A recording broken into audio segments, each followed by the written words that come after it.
A sea of red hats security challenges in a charged atmosphere. A sea of red Make America Great Again hats bobbed in the summer heat. This was a typical Trump rally, brimming with fervent supporters, a cocktail of excitement and simmering tension.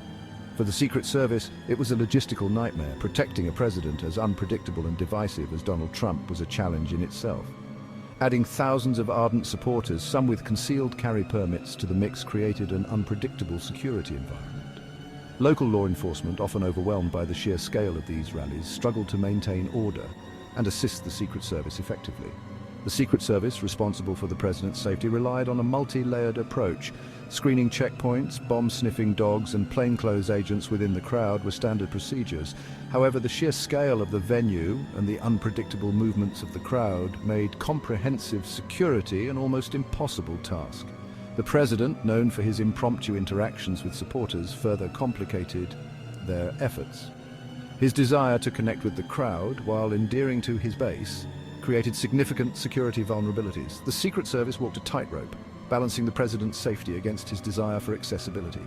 Social media, a breeding ground for misinformation and threats, added another layer of complexity. Monitoring online chatter for credible threats became a 24/7 operation. The lone wolf emerges, unraveling the shooter's path.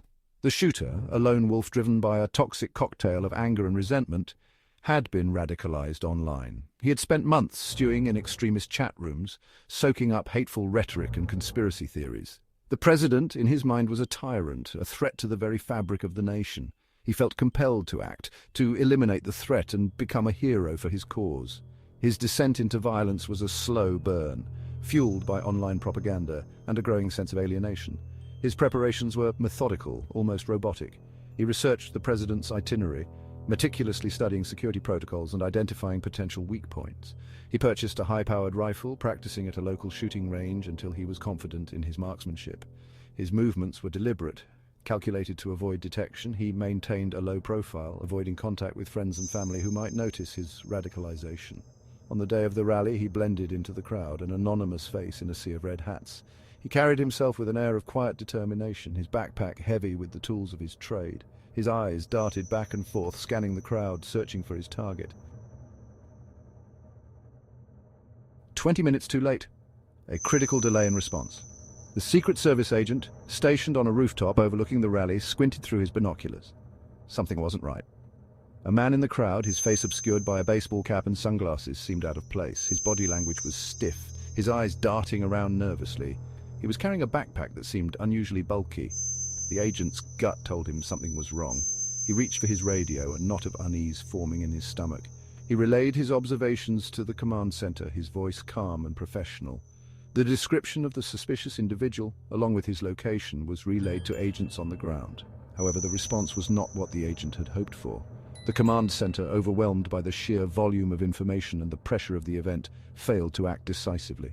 The agent's warning, lost in the noise and chaos, went unheeded. Minutes ticked by, each one agonizingly slow. The agent on the rooftop continued to monitor the suspicious individual, his anxiety growing with each passing moment. Vantage point. The gunman's calculated position. The gunman had chosen his position carefully. He stood near a structural support beam, providing a degree of concealment from the prying eyes of security personnel. The beam also offered a stable platform for his shot, minimizing sway and increasing his chances of hitting his target. He had studied the security protocols, noting the positions of the snipers on the surrounding rooftops. He had positioned himself to minimize his exposure, making himself a difficult target.